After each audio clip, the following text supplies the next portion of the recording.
Perkenalkan nih, nama aku Lukita Sari dengan teman saya Anissa Alfitria. Di sini kita akan seru-seruan nih membahas podcast yang topiknya sangat wow. Bahas apa Mbak Anis? Hari ini tema podcast hari ini adalah podcast tentang mata kuliah pemerintahan daerah yang membahas tentang pemerintahan lokal di berbagai negara.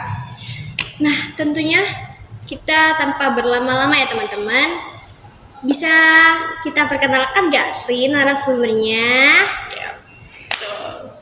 Gimana kalau dimulai dari masnya ini yang paling ganteng di antara ciwi-ciwi ini? Betul. Silakan masnya.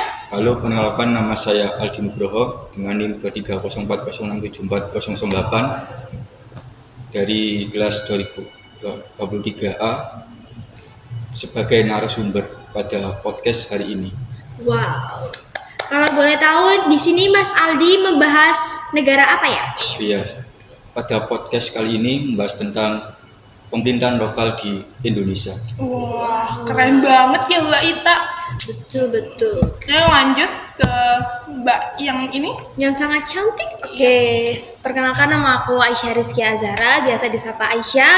NIM aku 009 dari kelas 2023 A S1 Ilmu Administrasi Negara. Pada kesempatan kali ini aku membawakan negara Prancis. Wow. Sungguh menakjubkan bukan teman-teman? Nah, selanjutnya Mbak yang di sebelah saya nih.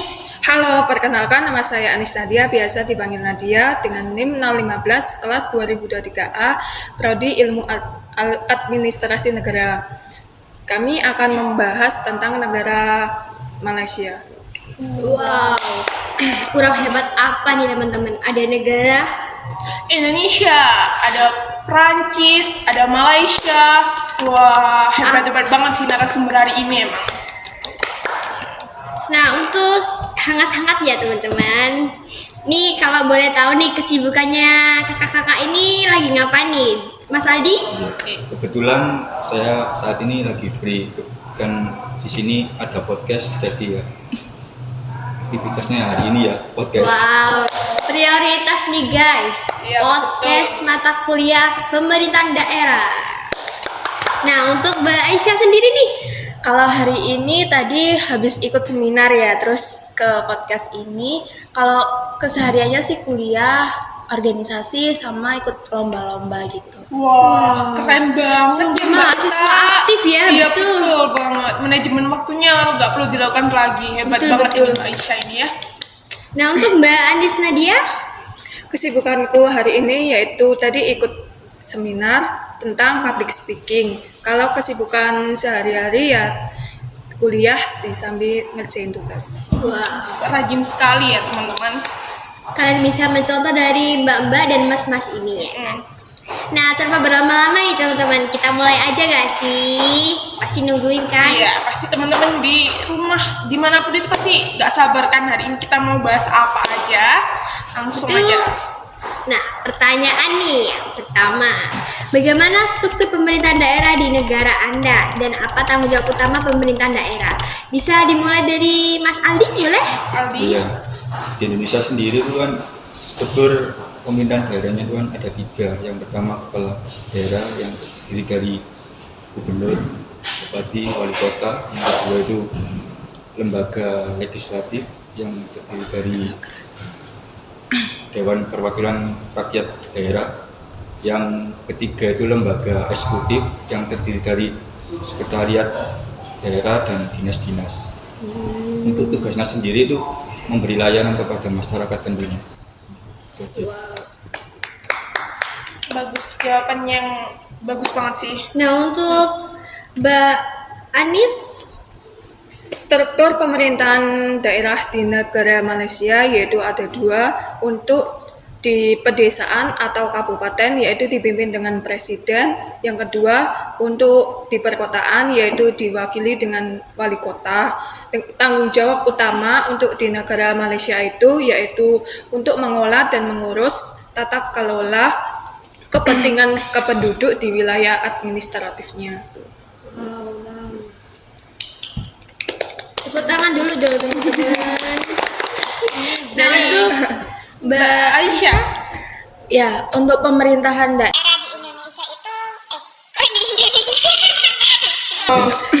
Nah, untuk pemerintahan daerah di Prancis itu mirip dengan pemerintahan daerah di Indonesia pada masa Hindia Belanda dan Orde Baru. Kenapa? Karena pada masa itu yang membentuk pemerintahan Indonesia itu adalah Prancis di masa Gubernur Daendels tahun 1803.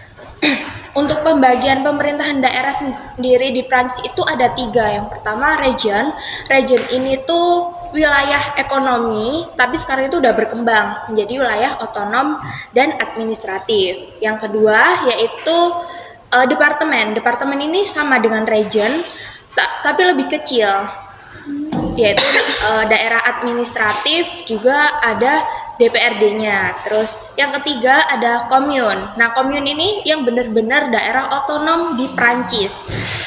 Ada DPRD, terus ada kepala daerahnya.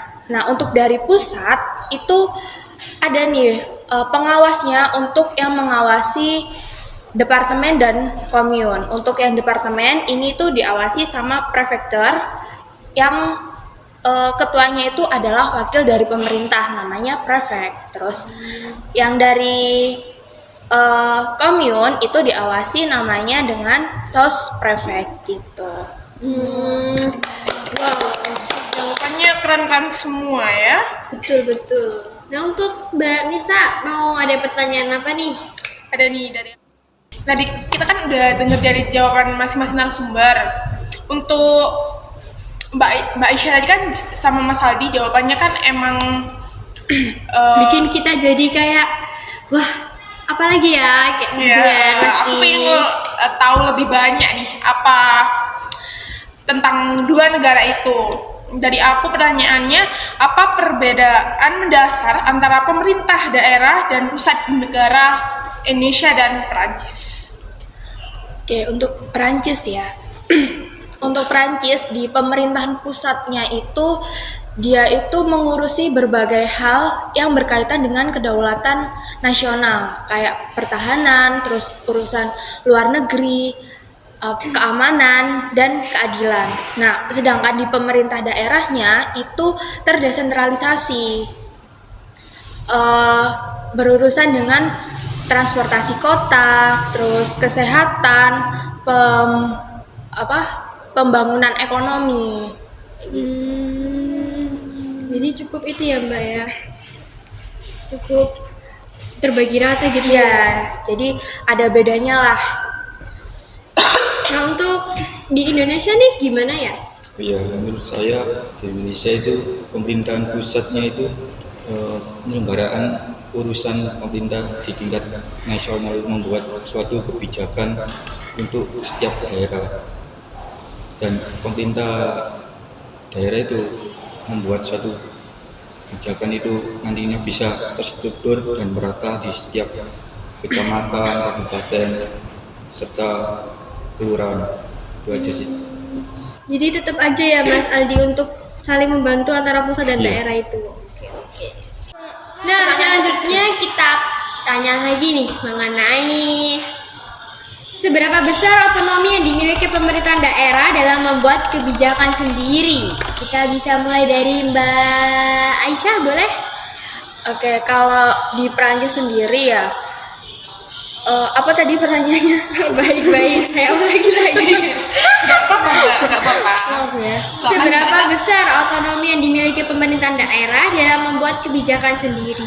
Oke, karena di Perancis ini tuh mirip dengan Indonesia ya, jadi kebijakan yang dibuat oleh pemerintah daerah, otonomi daerah itu sangat signifikan, tapi tetap dengan peraturan dan wewenang dari pusat, undang-undang dari pusat. Jadi cukup besar lah otonomi membuat kebijakan di daerah masing-masing. Lanjut aja ya ke Mas Aldi sendiri gimana? Iya. Ada tanggapan? Tentunya tadi yang dibilang Aisyah sama sih, lebih ke memberi pelayanan kepada masyarakat. Tentunya layanan yang ada di masyarakat kan biasanya dibuat oleh pemerintah pusat kan ya. Nah itu nanti dilimpahkan kepada pemerintahan daerah dan itu dilaksanakan oleh pemerintah daerah itu sendiri. Nah, untuk Mbak Nadia nih, gimana kalau di Malaysia otonominya? Apakah dalam membuat kebijakan sendiri itu bisa besar pengaruhnya? Otonom daerah di negara Malaysia itu biasanya itu standar, tingkat ketimpangan sosialnya itu standar sih. Terus kalau kesenjangan sosialnya di Malaysia itu biasanya itu ada kayak pertahanan sosial dan makroekonomi. Jawaban dari narasumber emang bagus-bagus ya, keren-keren gitu. Betul Mbak Nis. Untuk Mbak Nis mau menanyakan lagi? Boleh. Untuk pertanyaan selanjutnya, itu aku pengen tanya dari Mas Haldi dulu ya. Di sini ada bagaimana pemerintahan daerah di negara Indonesia dengan negara-negara lainnya. Tentunya pemerintahan daerah di Indonesia itu jauh lebih baik ya, karena lebih mengedepankan suatu integritas dan pelayanan kepada masyarakat yang berbasis dengan teknologi dan mampu berdaya saing kepada negara lain. Dan negara-negara lain itu ya juga sama sih, dari tingkat digital, teknologi, ya sama sih menurut saya. Wah, berarti Indonesia ini cukup mumpuni ya Mas Aldi Iya. dalam tata kelolanya pemerintahan daerah itu. Saya kira cuma Indonesia negara berkembang gitu. Alah, paling cuma itu aja gitu. Ternyata kita nggak bisa ngeremehin ya guys. Nah, untuk pertanyaan selanjutnya nih aku mau tanya. Bagaimana kalau ya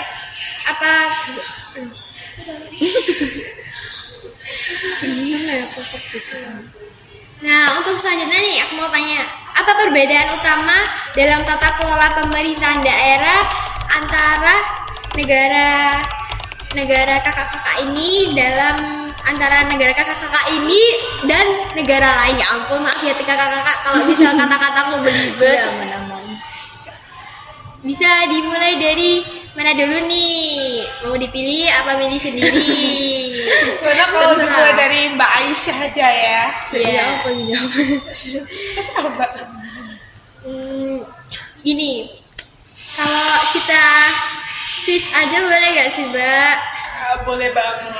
Aku soalnya lagi kepo sama negara Malaysia nih dalam perbedaan utama tata kelola pemerintahan daerah di Malaysia dalam antara negara-negara lain, gimana Mbak? Perbedaan utama dan tata kelola di negara Malaysia dari negara Indonesia sama Prancis itu tata kelolanya, kewenangannya itu yaitu dia bersifat kewenangan dan bertanggung jawab atas pemerintahan lokal dan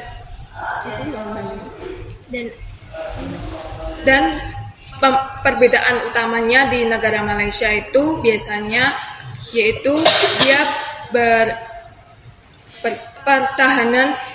pertahanannya ekonomi itu sangat memadai dan makroekonomi juga memadai. Tepuk tangan dulu gak sih teman-teman? Nah, selanjutnya aku ingin tanya sih ke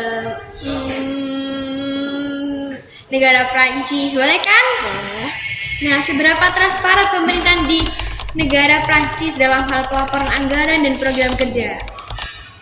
Karena di Prancis tadi pemimpinnya dipilih oleh rakyat dan sama seperti di Indonesia, jadi di Prancis ini tuh transparansinya tuh cukup tinggi gitu. Berarti itu cukup sedikit ya untuk korupsi Iya, melakukan betul. hal kayak gitu. Wah, cukup bagus ya teman-teman. Karena kan di daerah-daerah di Prancis kan tadi ada pengawasnya dari pusat. Beda kan kalau di Indonesia kayak diberi langsung wewenang sendiri. Kalau dari Prancis itu kan ada sos prefect sama prefect tadi yang mengawasi. Jadi korupsinya rendah dan transparansinya tinggi. Wah, keren banget ya emang negara Prancis ini. Iya, kita bisa belajar nih teman-teman dari apa itu pemerintahan lokal berbagai negara. Kalian juga bisa memilahnya gitu untuk pembelajaran. Nah, untuk Mbak Nisa, adakah pertanyaan lagi? Oke, ini kayaknya pertanyaan terakhir dari aku. Oke, ini bagaimana tingkat partisipasi masyarakat dalam pengambilan keputusan di tingkat pemerintahan daerah? Ini siapa yang mau jawab? Aku boleh tunjuk gak? Aku soalnya kepo nih sama negara ini. Boleh, silakan Mbak Ita. Dari tadi kepo terus ya. Iya, soalnya kita tuh harus punya wawasan yang besar teman-teman. Apalagi Iya. ini pemateri. Saya kan ada narasumbernya cukup hebat ya. Iya betul, kan ada beberapa juga sesat. Apa? Jangan selalu bertanya nanti sesat di jalan. Ini sesat di Prancis. Oh iya, kalau sesat di Prancis sih mau Mbak Aisyah. Sekalian jalan-jalan ya. Banyak copetnya tapi. Sekalian healing. Waduh, kalau punya cowoknya, kayaknya kita harus perlu sugar daddy.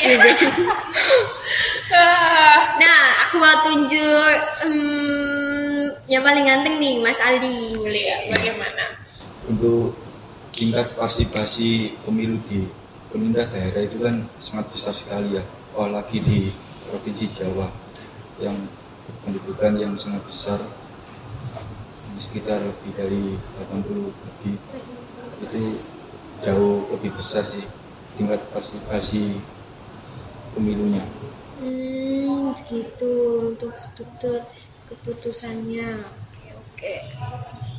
Nah, aku juga pengen tanya nih, untuk negara Malaysia ya, bagaimana sih teknologi digunakan untuk meningkatkan partisipasi warga dalam pemerintahan daerah?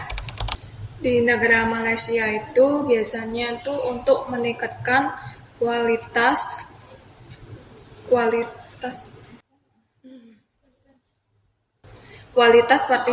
partisipasi warga Malaysia, yaitu untuk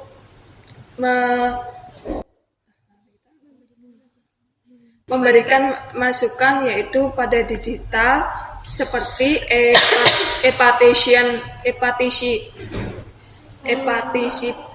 Warga, betul kan? Partisipasi Aku coba gak usah grogi. Iya, kita gak gigit Mbak Anis. Dari tadi di sebelah saya kayak aja gitu. iya, di Mbak bawah Nisa di sebelah saya dia orangnya sampai gemeter-gemeter gitu. Takut mungkin dia sama saya. cantik, terpesona dengan wajahmu. Tersepona teman-teman. Ya, gak cukup kaget sih ya teman-teman.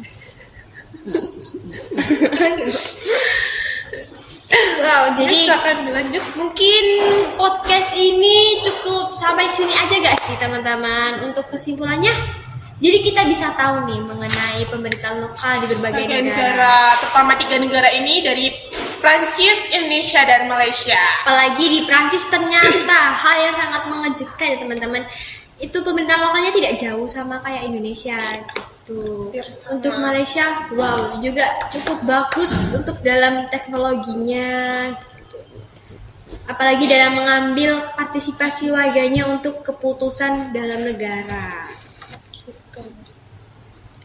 Sampai-sampai aku cukup terpukau loh sama negara Prancis ini. Meskipun udah maju, tapi dia ternyata juga sama mengadopsinya di kayak negara Indonesia. Mungkin Indonesia bisa gak sih Mbak Nisa? Bisa. Kita apa perlu kita senggol ini? Iya, senggol dulu gak sih? Mungkin sampai sini aja gak sih Mbak Nisa? Boleh banget. Apa Mbak Nisa mau? Aduh ya Allah, pusing aku ya. Mbak Nisa ini cukup gugup ya teman-teman. Iya nih, soalnya sebelahku ini cakep banget ini. Iya, karena dia selalu free teman-teman. Iya. Ayo, Buat kan kalian jadi kita harus ayo, memepet diri gitu loh ke Mbak ke Mas sekarang Aldi. penutupan loh. Nah, kita tutup aja gak sih? Tanpa basa-basi. Soalnya katanya narasumbernya ini juga sibuk-sibuk Iya, terus ini katanya ini juga mau- ada acara masing-masing. Itu mau langsung terjun ke negaranya masing-masing. Aku langsung berangkat ke Perancis. Oh, ini titip olahraga boleh nggak Mbak? Sudah ya. Tanpa berlama-lama.